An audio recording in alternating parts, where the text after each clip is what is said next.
Hello, my name is Professor Moira O'Brien and I am the Dean of the Faculty of Science here at the University of Melbourne. Thank you for joining me for this National Science Festival and National Science Week edition of the Dean's Lecture Series. Unfortunately, our plans to meet at the spectacular venue that is Science Gallery Melbourne have been scuppered by a lockdown, and I join you today from my home. I'd like to start by acknowledging that I am addressing you from the lands of the Kulin Nation and pay my respects to their elders, past, present, and emerging. We acknowledge that for all the benefits that have come from science, it is not without consequences. Scientific exploration has been used as a tool of colonisation. First Nations people and their cultural identity have been harmed by modern scientific practices and not respected for their own scientific acumen. It is pertinent to address this tonight as we talk about the cost of science. There are many challenges we face as scientists. Big ideas often cost big money and they take time to come to fruition, sometimes decades or longer. How do we fund such endeavours and allow the time for researchers to be excellent in whatever they study, in the belief that such knowledge will one day reap benefits? Modern science throws up ethical considerations and questions with every new technological advancement. Just because we can, does that mean we should? And we've always been taught that to learn is to grow and that the accumulation of knowledge is a worthwhile pursuit. But is there a cost to having all the answers? Is it sometimes better to be blissfully ignorant? Science has contributed to its share of harmful and destructive practices, sometimes deliberate, sometimes unintentionally, and sometimes as a result of the pursuit of knowledge at any price. But as a scientist, I hope our moral compasses are all pointing to a true north, and we intend our research to generate positive, lasting benefits. I am very aware that sometimes our views are blinkered, however.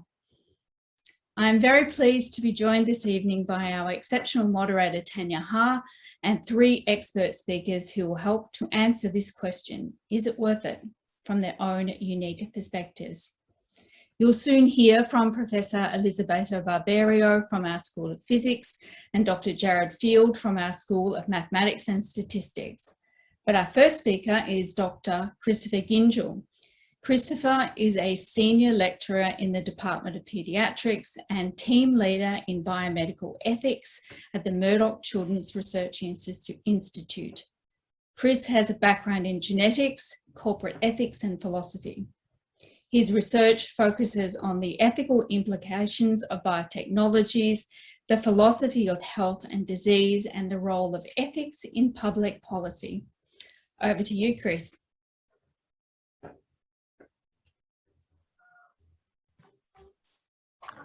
Thank you very much for that kind introduction. I'd like to thank the organisers too for inviting me to speak at this event.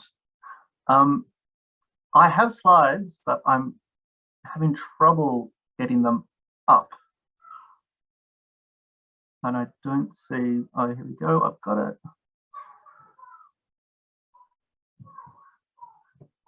All right, great. So look, again, thank you for inviting me to speak about this.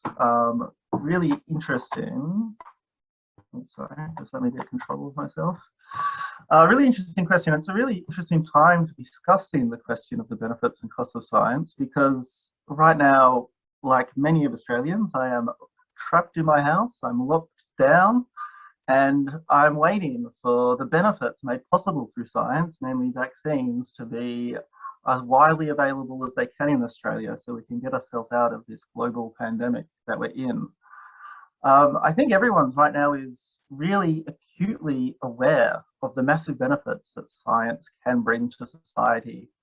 And these are particularly evident when we think about the benefits of health science, and particularly vaccines, which we know have saved millions of lives around the world and have helped eradicate infectious disease of the past. But I think in all this, enthusiasm and this well-deserved praise for science, it would be a mistake to overlook some of the costs that are associated with scientific investigation. And I just want to briefly talk about three types of costs that I'll talk about through three lenses. They're not perfectly categorized, but the basic lenses are the past, the present, and the future. So I'm trained in research ethics. Now, research ethics wasn't a discipline at the start of the 20th century, but became a discipline halfway through the 20th century in response to some of the atrocities that were committed in the name of science. These occurred everywhere, including Australia. They occurred very prominently in Nazi Germany, which resulted in the Nuremberg trials. But one study I would like to highlight is the Tuskegee syphilis study. So this occurred in the US. Scientists were very interested in studying the syphilis disease, and they wanted to know more about its natural progression. What happens if you get infected with syphilis and it's untreated? So to do this, they started a study in Alabama, and they monitored people of an African-American community who had syphilis, and they just monitored them for their symptoms. These people weren't aware that they were in a study. They weren't offered treatment, and they were in fact told they were having treatment when what they were having was placebos. Now, this, in addition to lots of other ethics scandals that happen around the world, led to the first research ethics declaration, the Declaration of Helsinki. And, you know, it became well that we've got research ethics rules now that you can't conduct experiments on people if they're unaware of it. But there's something sort of broader going on that I'd like to highlight, that science brings benefit and it also has costs. And often these are disconnected.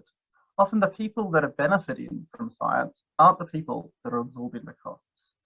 And although we have research ethics standards now, this sort of discrepancy between costs and benefits still occurs. It occurs in the phenomenon of ethics dumping, which has been outlined in the books that I've got highlighted there. Essentially, ethics dumping occurs when pharmaceutical companies will try and develop a drug or a medical intervention in countries that have less stringent regulations for sale in more developed countries where they can make more money. And I know Pfizer's, you know, got a good public image right now, especially in Australia, but they're a company that has been engaged in this too. So they were trying to develop a new antibiotic called Trovan. They couldn't enroll enough people in America to take part in the study. So they decided to run a trial in Nigeria, and this trial resulted in deaths for the participants. There were only children in the trial. It did turn into a scandal. But it, again, I think it highlights that when we think about the costs and the benefits of scientists, we shouldn't just be thinking about the costs and benefits. We need to be thinking about who benefits, who pays, and how we can distribute these costs and benefits evenly and fairly through society. So that's my first lens. I know, and I should say too, that these practices still do occur. I've got them in my past lens because, you know, we made aware of them in the past. It's been a lesson from history. But I want to shift to a different type of cost now, which I think is not as discussed in sort of academic literature anyway. And this is the cost to scientists of doing science. One of the most detailed and rigorous and effective sort of defense of the positive influence science has had on our society was outlined in Steven Pinker's book, Enlightenment Now. So in this book, Pinker puts all these evidence that shows that, you know, due to science and due to other Enlightenment values, society's been getting better by all these metrics that you can measure. So violence has been decreasing, poverty's been decreasing, literacy's been increasing, and inequality has been increasing. All of these sort of objective, large-scale things have been getting better. But in some of the responses to Steven Pinker's work, particularly one through Alison Gopnik, who is one of my sort of favourite philosophers, psychologists, points out that Pinker really overlooks the effect of individuals and even the effect for scientists. Now, so science might be doing great now, it's achieving all these wonderful things in the world, but ask about what that means for a scientist. To practice science to these days, you often have to perhaps give up other values that you might hold dear. To pursue a career in a science, it means you probably have to leave your hometown. It probably means that you can't, have children that are raised by their grandparents and spend a lot of time with them. You have to make sacrifices to start a career in science. And when you get there, it seems to be now an increasingly hard job, an increasingly harsh job to work in. We know it's a very competitive industry where you spend a lot of your time rather than doing science, writing grants, and some estimates are most working scientists spend between a third and a half of their time writing grants rather than sort of practicing the hard science. In addition, the way it's structured is increasingly competitive, which creates a lot of stress. A recent survey of over 4,000 scientists around the world showed that 80% had experienced hostile workplace conditions. 2/3 had said that they had either witnessed or experienced workplace bullying, and 50% had said that they experienced anxiety and depression. So it seems that in streamlining science, in streamlining the production of scientists, we often forget about the costs of being a scientist and of practicing science. So that's another area of cost I think we need to be aware of when we're thinking about science. And finally, I've got a future lens through which to view the costs of science. And this is really asking the question about where do we want to draw the limits for science in entering into our lives? And this is sort of spurred by the realization that science is increasingly reaching into our very, very private lives. In fact, humans are becoming rich data sources, and your day-to-day life is accumulating data, which is then turned into science and used in some cases against you. So we know users of smartphones are generating data about their location, their whereabouts. When you go into shops these days, your smartphone can interact with the Wi-Fi in the shop, so the shop people know where you've been and you're there. We know that internet browsers are tracking which websites you've been to and what you're searching for. And even when you've got smart TVs and fridges these days, there are these scandals about Samsung TVs recording your conversations, which is hidden in their terms and conditions. All this data about us is being increasingly collected by data brokers and sold to third-party companies, which then try to build up pictures of us. And the best scandal of this is the sort of Cambridge Analytica style, where they partnered with Facebook and got all this private data about us and about lots of people in the US election and in the Brexit election. And they were able to build these sophisticated profiles which allowed those people to be sort of influenced. They figured out what type of media venues would be most effective to reach them, what type of stories they would respond to the most. And most of it was done, subtly. You weren't aware that they were being targeted. It was a subtle influence. So I want to also just draw attention to the limits of science, of where we think maybe the benefits of science should stay out of our personal lives. So those are my sort of thoughts about the cost of scientists. And I want to now hand over to my next panelist, which is Professor Elisabetta Barbario, who is Director of the ARC Centre of Excellence for Dark Matter Particle Physics. Thank you.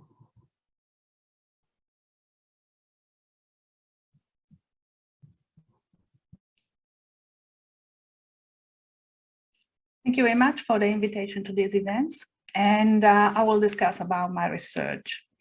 So in a certain sense, my research, is fundamental research. And this is my presentation. And now what I'm doing is what I like to say is exploring the most unknown universe. And many times, every time, I have been asked this question, is this worth the cost? The fundamental question that my research trying to answer is very ancient, is what the universe is made of. And in this century, we accumulated in the last century, especially in the last 50 years, I would say, a huge amount of information. And we did few discoveries. And I would say that the most astounding discovery or important discovery of the last century is that the matter we are made of, stars made of, galaxies made of, all the universe we can see, is only 20% of the matter in the universe. The remaining 80% is made of an unknown substance that we call dark matter, because it does not emit light. And we can infer dark matter only from his gravitational pull.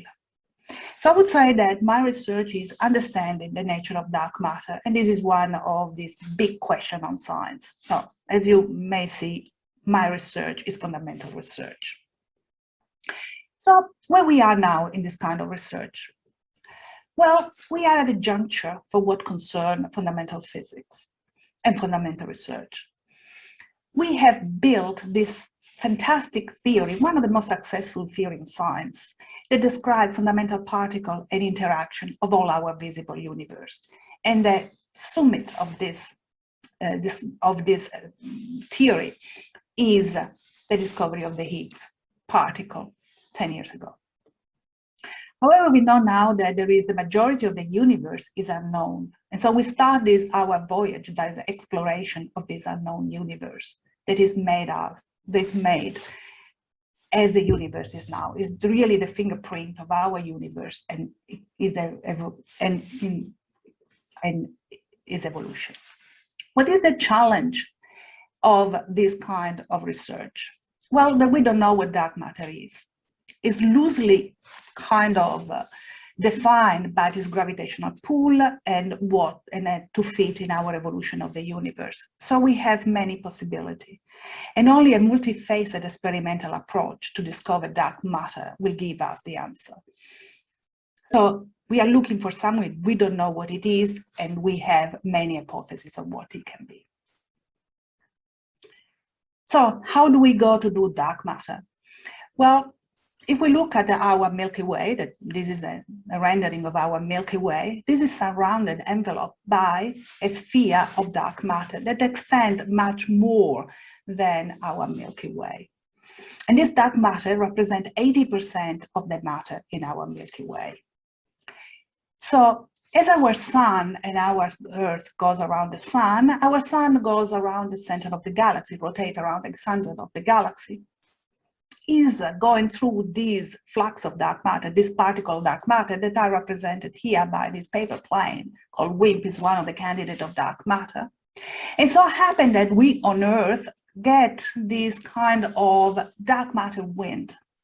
This dark matter wind has a speed, a very large speed, 800,000 kilometers per hour. It's mainly the speed, the velocity of the sun around the center of the galaxy. And we can exploit this dark matter wind to reach Earth to discover dark matter, to understand and study dark matter. And what we are doing, we are placing some detector, some discovery machine, I would like to call, on Earth to see this flux, this wind of dark matter, and try to catch dark matter. Now, it seems quite easy, and most probably one think, okay, not a big deal. However, we have a big challenge. When we look at dark matter, we have that 1 billion of dark matter particles pass through our body every day, and only 12 of them collide with our body. On the other hand, we have standard particle like proton, neutron, that make standard matter, that reach Earth in the 10 billion a day. They come mainly from the sun and the star, and all of them collide with our body. So if we want to build an apparatus that sees dark matter, we need to shield from this cosmic ray, otherwise our signal will be completely swamped.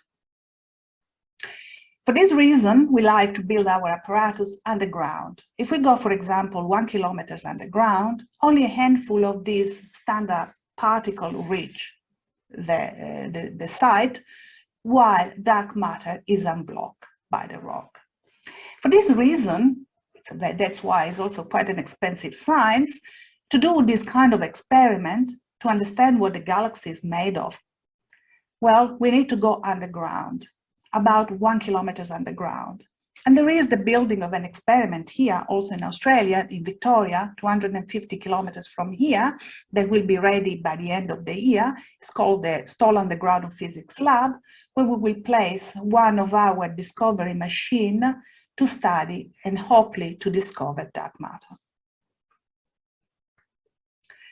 The advantage of having this underground lab that can be as an enterprise to build and operate is that if we want to discover dark matter and be sure that we really see dark matter and not other effect of any other kind, we really need to have experiment in the northern and the southern hemisphere.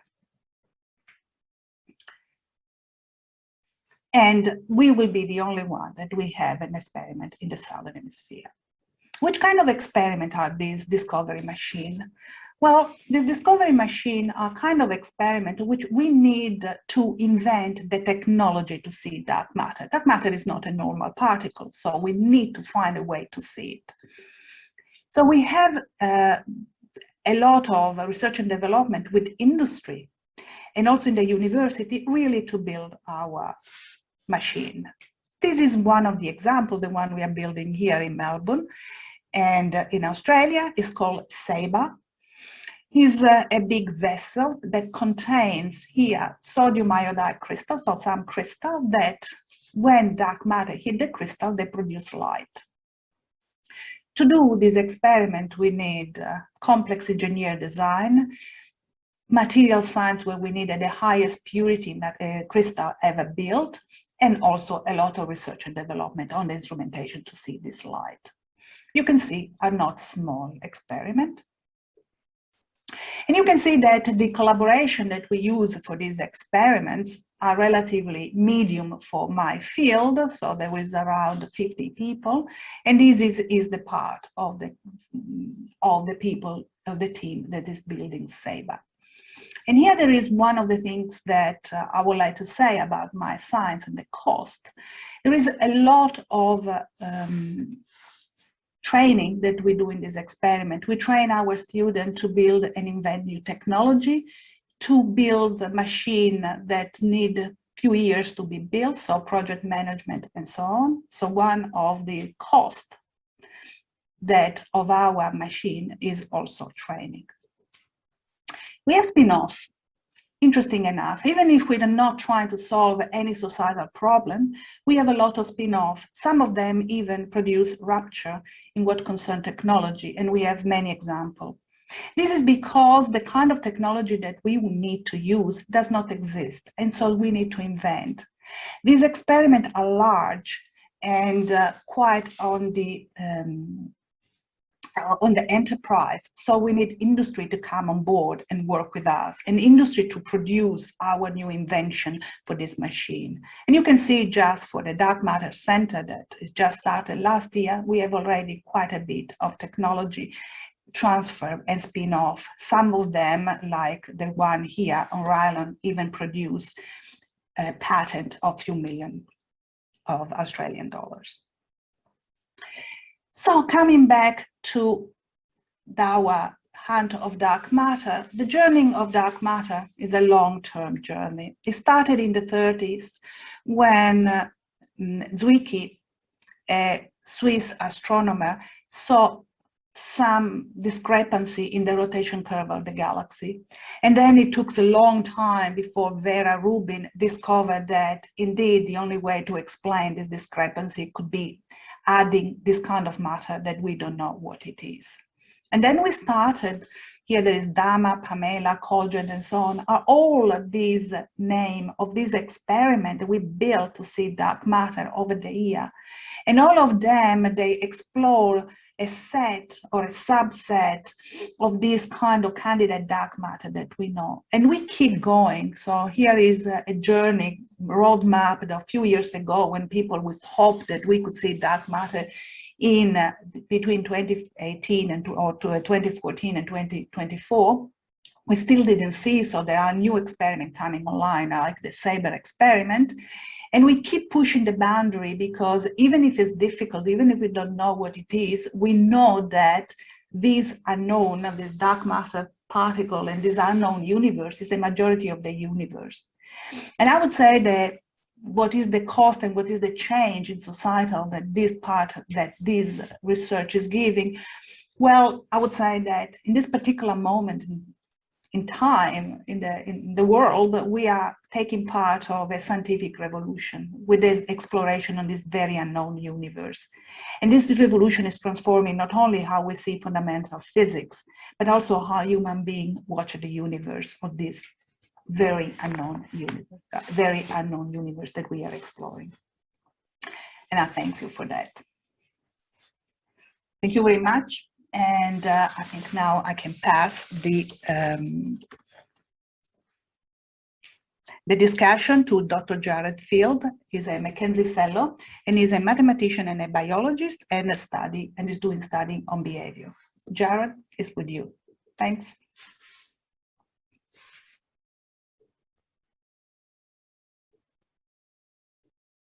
Thanks for that handover. I just want to say a few things first. The first is I'm not one of these elite millennials that owns a printer. So any of the notes that I have will be to the right of my screen. So if my glancing across is distracting, I apologize. The second is that I don't have slides. So you will have to be content with my face. So I guess I would like to start properly by acknowledging that I'm on the lands of the Wurundjeri people today, that these lands were unceded, that these lands were violently taken, and in some ways, these lands are violently kept. I would also like to acknowledge that due to a great many things at the moment, so COVID, the lockdowns that ensue, the really rather depressing climate report that was released just a week ago, that there's a general sentiment at the moment, and I'm inclined to agree, that things are really just rather a bit shitty at the moment. And in light of that, I'm just hoping that the audience today are a little, I suppose, gentle in your listening, both to me and the other speakers. All of that said, given the topic of tonight's discussion is scientific exploration worth costs, it's not at all lost on me that properly viewed over the correct timescale, that Western science must shoulder some of the responsibility of the situation we currently find ourselves in. So in the case of the virus, sure, it may have jumped from bats to humans either way, but it could not have spread so quickly nor so viciously without our seemingly successful, but at the very least efficient transport technology and networks.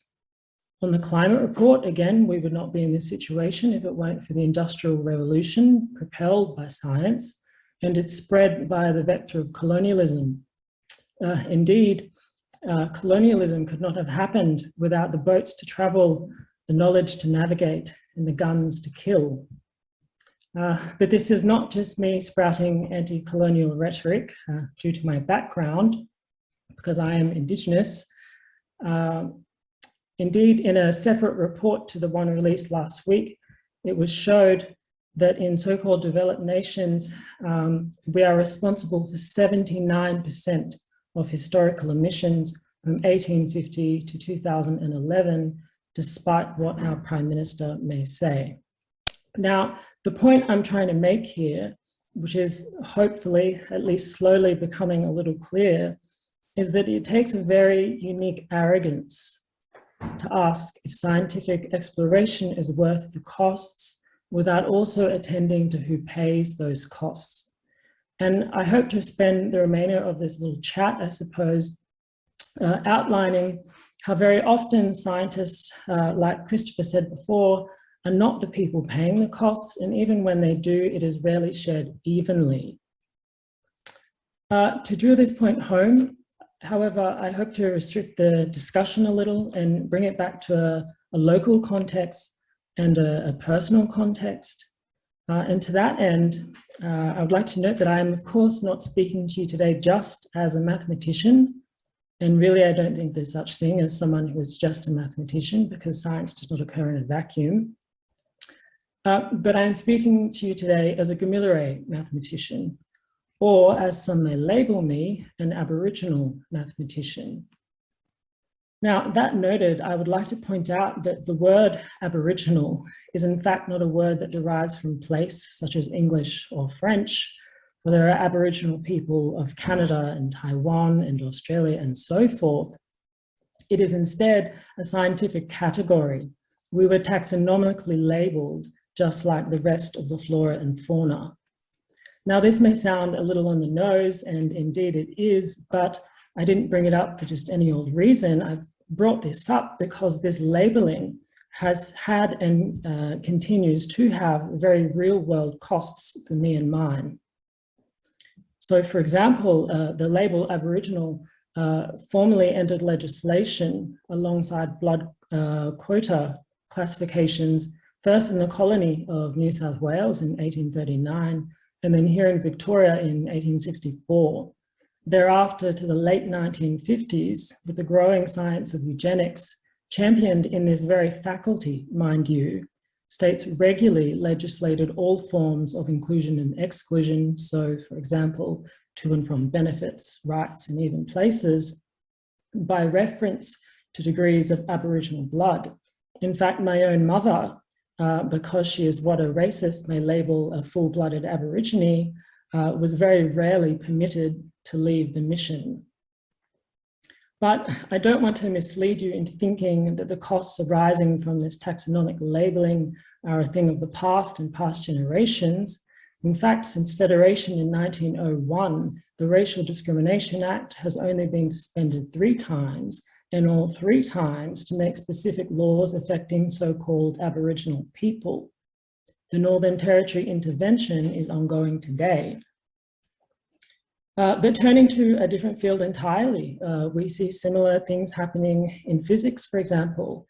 It is in fact 60 years since the British tested 7 nuclear bombs on the lands of the Maralinga people in what is currently known as South Australia. The largest of these bombs was in fact twice the size of that dropped on Hiroshima. For this reason, many parts of the lands of the Maralinga people are still in fact dangerous to enter today. But the negligence of these physicists did not end there. They also tested missiles to carry these bombs, and in doing so, displaced very many people all the way from Maralinga to Broome. Curiously, that is the exact distance from London to Moscow. An example in chemistry can be found in the explosives used by Rio Tinto to destroy the caves on Pilbara country just last year, or a little closer to my home, and which has occupied a great deal of my time over the past year and for other young Gamilaraay people, is the fracking by Santos of the Pilliga forest, which is home to some 42 threatened species. Now, this project was in fact greenlit by 3 so-called independent experts, one of which is from this very university. If instead I turn to my field, that of mathematics, to see these costs, we just need to look at machine learning and policing. In fact, there's a very big project championed by people coming out of Adelaide, whose work is used to target, and this is extremely Orwellian, so-called pre-criminals. In a 2017 report, it was found that 44% of targets of predictive policing in New South Wales were Indigenous, despite the fact that we make up less than 3% of the population. Worse still, this sort of technology has been trialled in New Zealand, in some parts of the States, and suggested here, but to be used in child removals, with the obvious result being that those enacting said removals may very conveniently shift any accountability. Now, the point of all of this was not to create some sort of pity party for Black people in this country, but what I was trying to, I guess, highlight is that many of the costs, even in this local context of science, are not paid by scientists themselves, and even when they are rarely shared evenly. So I suppose to answer the question, is scientific exploration worth the costs? I insist that we must look beyond ourselves, beyond the science faculty, even beyond the university. I think that not only are we sometimes ill-equipped to answer this question, but if we hope to do so with even an iota of justice, we must recognize that we are also very often unqualified to answer these questions. And hopefully we can maybe discuss this a little bit later. But we will now have, I think, a half an hour moderated Q&A. And it's my job to introduce Tanya, who will be our moderator tonight. So Tanya Ha is an award-winning Australian environmental advocate, best-selling author and science journalist. She is also a media commentator on science and environmental issues. She is currently Director of Engagement at Science in Public, Vice President of Science and Technology Australia. Oh my gosh, Tanya, why weren't you speaking? An associate of the Melbourne Sustainable Society Institute and a member of the Science Gallery in Melbourne's Leonardo Group.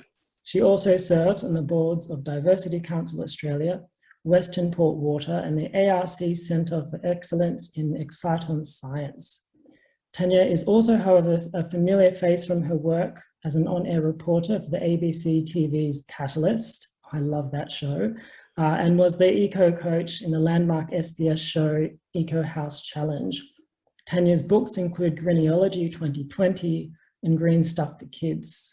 She is also a science faculty double alumna, completing a Bachelor of Science and Master of Environment degrees here at the University of Melbourne. Please welcome Tanya.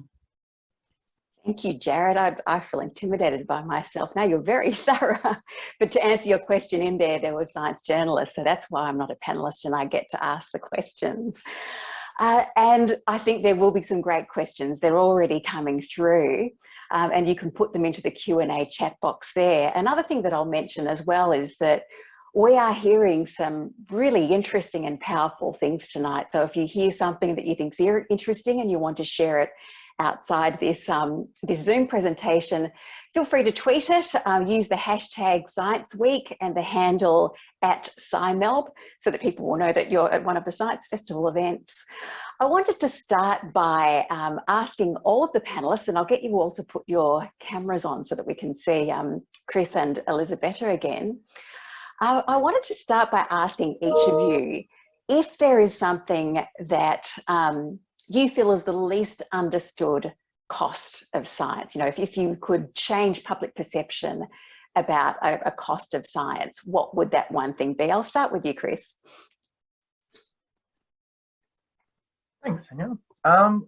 Yeah, great question. Look, as I try to say, Martin, I think some of the cost of scientists are actually being overlooked these days. And I think the increasingly sort of like competitive, hostile world that science is getting overlooked, I think, sometimes by the public kind of thing. And, you know, you see that too, not only the sort of fail to recognize how hard it is to be a scientist, but I think you can often see, you know, in public commentary and stuff, a fail to recognize the people behind the science. So how hard it is to be, you know, sometimes being criticized online and things like that. So I would like to highlight that, I think, is what I think is the most underappreciated cost of science. Yes, very true. And I think we're hearing a lot of that with the discussion around the troubles that university funding and research funding has had under COVID. So I think that's really, we're starting to hear more directly from the scientists as they're in pain. Elisabetta, what are your thoughts on unknown or poorly understood costs of science? Well, I come from a kind of fundamental science. So the question they always ask me, how much it costs in monetary sense, and does it worth to invest on something that in the end you don't know what it is, and you know, some people may think is a fishing expedition, even if we know that we are looking for something that is more unknown. So it's interesting because for me it's more monetary. However, there were some examples, for example, with nuclear physics and so on. Sometimes it's difficult to know what happened in the future. Many of the discovery, you know, like many of the discovery they brought to something that the military used, because they were not the physicists that did the bomb, they were the military. is that when you do the discovery, you don't know sometimes what it is. You know, the electricity that now we use all the time, when it was discovered, was a kind of fancy things that someone discovered in his home lab. So it's difficult to see at the long run. Yes, there is a responsibility. Most probably the people in the Manhattan Project, the physicists there, they have a responsibility because they knew they were trying to see an object that would explode and would be dangerous. But sometimes you don't know the hidden cost because they may take 100 years before you really see the full, you know, you can deploy really, oh gosh, what I did if I came back. And then there is the question is that, do I stop research? Do I stop understanding what the universe is made of?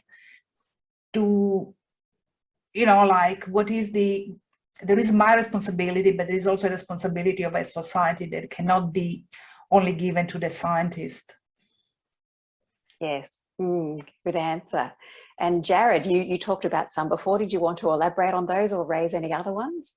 Oh, no, I think I really would probably just echo Christopher, I think, in the sense of like, okay, so even pre-COVID times when so much funding was lost in science, I think it was something like 1 in 3 scientists who had just finished their PhDs could get a job, right? So there were 3 times the amount of like graduates for job positions, and that was pre-cuts to funding. So I think one of the costs that people who aren't scientists don't realize is just actually how insecure the job is, but also how stressful that is. Do you think we need a better understanding of what those different job opportunities are? Because I think sometimes we get mixed up between those, you know, the return on investment of a scientific education. Does it only lead to a career as a researcher, or does it lead to careers elsewhere? Did you want to comment on that, Jared? Oh, it does lead to careers elsewhere, but if you want to, and I can only speak from the field of mathematics, right? It can lead to many jobs, but if I want to use my mathematics, then the jobs are quite limited. So for example, most of my friends, they went into 3 things. They either went into research, they went to do work for the military, or they worked for hedge funds. And the last 2, I don't know, you have to do quite a few like moral backflips, I think, to justify it sometimes. I couldn't, at least. So if I wanted to continue with maths, here I am. Fair enough. I think Elizabeth, I was going to ask you this question, and it says that you might be typing an answer. Jackson asks, how are discoveries of the wider universe financially profitable or sustainable? Who pays for this research of dark matter? Because I think a lot of people want to know the answer to that question. I know, and this is a question that I always ask quite often. So the research is fundamental research. So normally fundamental research is supported by governments. In Australia, it's the federal government. What is the benefit? Well, I would say, as I discussed before, benefit could be long-term benefit. Maybe we will see in 100 years or after we discover dark matter. What is that?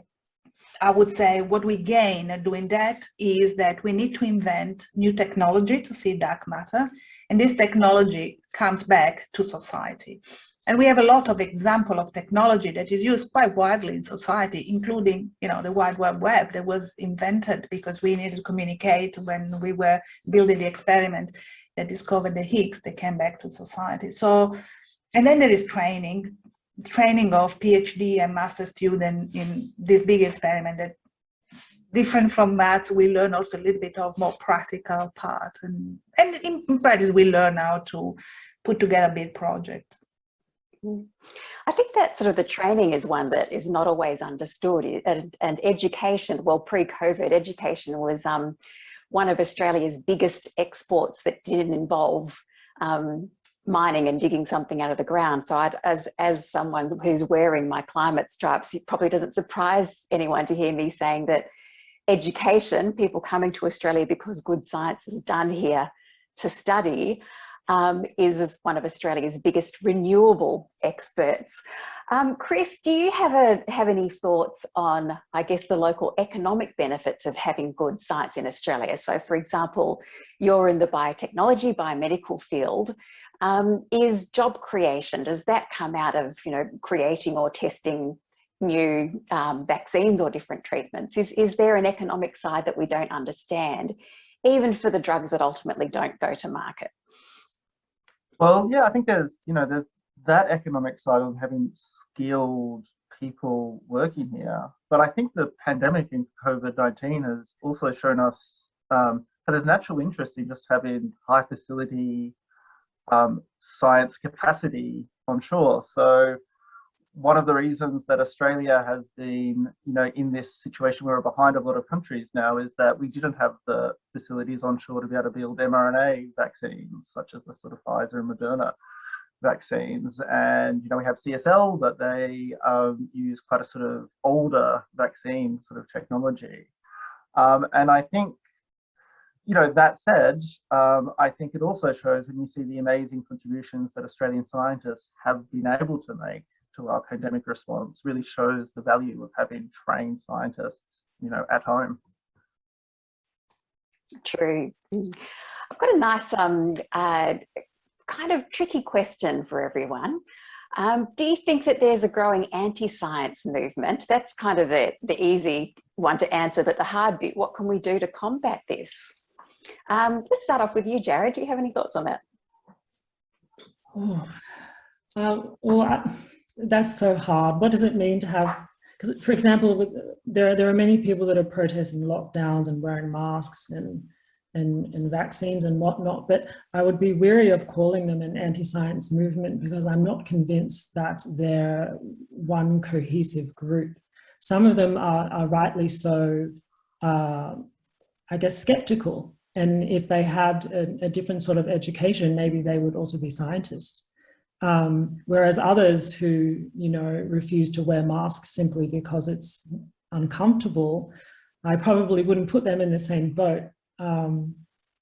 Yeah, I'm not sure I've thought too deeply about it, but I'd be weary of saying there's an entire anti-science movement, but perhaps someone else can better answer.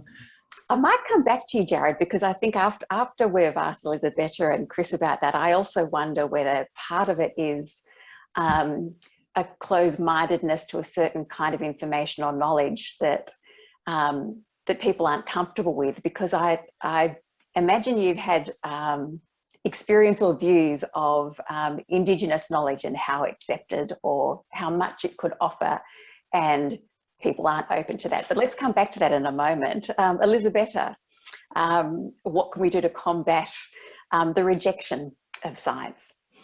I think there are different parts. I think it's a difficult question. I think partially is communication.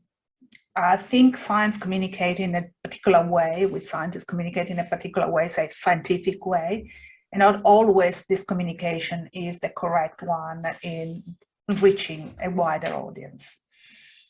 Sometimes we overlook when we speak the cultural difference, way of thinking, way of seeing the universe, way of seeing everyday life, and it looks like almost that we antagonize people. And I think this is partially that there is this anti-science part. Partially is education, having a different education in high school and primary school, and different way of seeing science, and see less kind of, what is an opinion or what is a science. I think there are these two parts. Not making everything is relative, because science is based on fact, but on the other side, being able to communicate in a cultural sensitive way of different culture. Yes, good point. And Chris, what are your thoughts? Yeah, thanks for the question, Tanya. Well, I think, we live in a really interesting age because there's just an explosion of information available to everyone, and you can get your own information that suits your worldview very easily, and you don't have to necessarily, you can shield yourself from uncomfortable opinions. So I think we're becoming increasingly siloed in society. And, I think you do see that with the sort of anti-mask, sort of anti-lockdown sort of protests. They're getting their information from their particular sources, and it's leading to this polarization. But I also think I sort of pick up on Jared's sort of point, is that it's not necessarily that some of these cases are anti-science, it's just very selective science. So, I'm a big believer in climate change, and, I think it's really crime to humanity what's sort of going on with global climate change. But you get a lot of anti-climate change people, but they're not necessarily anti-science, because some of them know a lot about the climate science. They're just very selective in their interpretations of things. So I think it's not also just about being pro or anti-science. It's about, how you can get good science out there, how we can stop being so selective with what they're choosing to pick up on the science. And Jared, have you thought more about your answer to this curly question? So can you repeat the question, sorry? Yeah, mental blank on anti-science and anti-knowledge in different forms. Is there a particular Indigenous perspective on people's openness to knowledge from other sources or new information, or information they're not comfortable with, as Chris referred to before? Okay, so if we're talking, and there are actually, like little enclaves of Indigenous groups or communities who are very wary of the vaccines and whatnot, if that's your sort of question. But I would say that the issue is not a question of being anti-science, but it's about being distrusting of the government. And we have every reason to distrust the government, right? Like, my mother was forced to live on a mission, so many of her family members were taken. So it's actually a question not about trusting science, it's about trusting the people who are handing out the vaccines. I think I meant more things, for example, like Indigenous knowledge of land management through fire.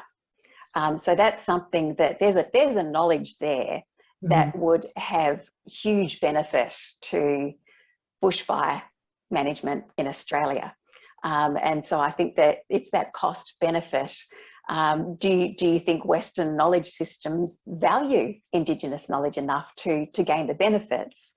And is there enough respect there to glean knowledge from Indigenous knowledge without imposing some harmful costs on Indigenous people? Yeah, so that's a huge question.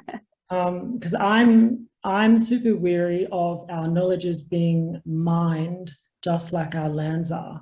So I think a lot of Indigenous people, even though we do still have these knowledges, we're really weary of sharing them because we are, I guess, cognizant of what happens when knowledge is misused, which is essentially what my talk was about, right?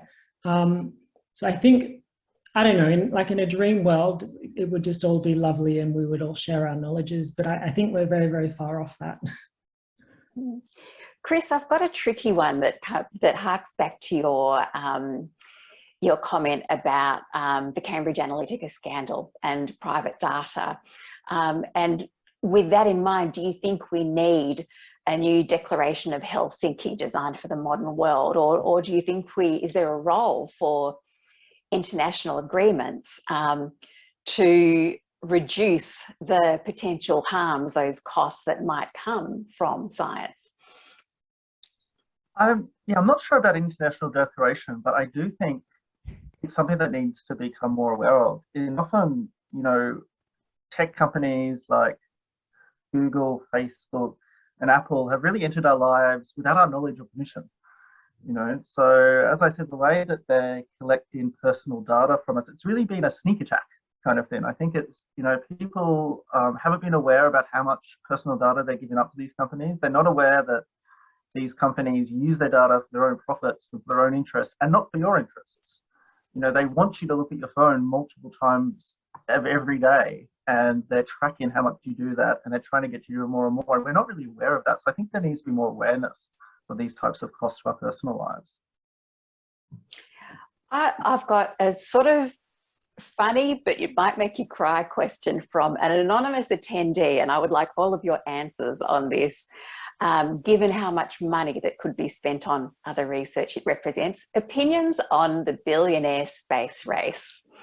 Elisabetta, let's start with you because it's sort of loosely in your field. Do you have a view on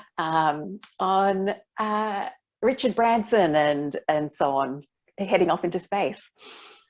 I think they are investing on the future. They are trying to get something out, you know, in case we go in space, they already have a hat there and get, well, as I say, I'm a physicist. I like technology. I think it's worth to invest in technology. Sometimes it's also worth to invest in technology that you think is a little bit weird.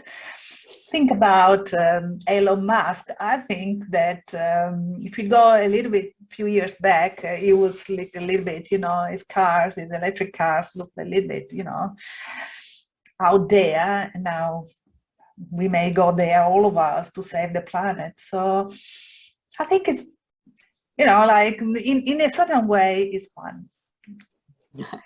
And very quickly, Jared and Chris, starting with you. Jared, do you have thoughts on the billionaire space race? Oh, I don't know. I personally find there's something a little bit vulgar about billionaires doing day trips to space, but that's just my two C.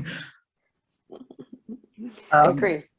I tend to agree. I think if you wanted to have a legacy, and I think if you wanted to really make an impact in the world, there's lots of better things you could be spending your money on than going up into space. The fact that they three have to do it together, I think, is also ridiculous. I mean, maybe the other two should choose something else to be their sort of thing. I don't think it's a good use of science. Okay, so someone should focus on your area of medical research. That'd be nice. Well, look, that's just about all we have time for. Before we finish up, I'd just like to give each of the panelists an opportunity to share one last final thought or pearl of wisdom with us, regarding our theme of the question of, is science, worth the cost? And I'll start off with you, Chris. What thought would you like to leave us with? Yeah, so I guess, look, my final thing would be, I think, we have to look at science as a tool. It's not good or it's not bad, it's a tool. And whether it's worth it will depend on how we use it. And I think it's up to all of us, as a society, to come together and try and use science to do good in the world and to try and make the world a better place. But we should be aware that it can do the opposite as well. And we should always be cognizant of that fact. Elisabetta. Good or bad about about science. As I say, I'm a fundamental scientist, so whatever I'm doing, the effect will be maybe in 100 years from now, my discovery. Dark matter, maybe we will never use for anything. My spin-off are coming only from the fact that we invent this machine. I do science because I think it's fun, because I want to understand how the universe works, is for the knowledge. I think we are animals that like to understand where we come from and what the universe is around. So I think there is the benefit in that, and we should never forget about, we have all responsibility in what we're doing. There is also the search for knowledge that we should never forget, and never forget the fun of doing science. Good answer. Jared? I would definitely echo the fun side of science, because that's mostly why I do it. But I guess my final pearl of wisdom, if you could call it that, is to think about who pays the costs, not just what those costs are, but who pays them. And very practically, I suppose, when important decisions are being made, to ask who is not in the room. Because chances are who is not in the room is probably who's paying. Yes, it's sobering and important, isn't it, to think about the inequities and inequalities that are there. Look, that's all we have time for. Thank you, everyone, for sending through your questions. I'm sorry we didn't get through to all of them. But if you're interested in the speakers tonight, I'd encourage you to go to the University of Melbourne website and look up their research, but also Elisabetta's work with her Centre of Excellence was featured in The Age Online. There's a story from Liam Mannix, so you can find that on The Age's website. Before we wrap up, I just wanted to mention that this is part of the University of Melbourne's Science Festival, and there are still more events happening over the coming days. So if you're curious about them, go to festival.science.unimelb.edu.au. More broadly, if you'd like to find other Science Week happenings, and there are events being held online right around the country, you can find those at scienceweek.net.au. We thank you for joining us tonight.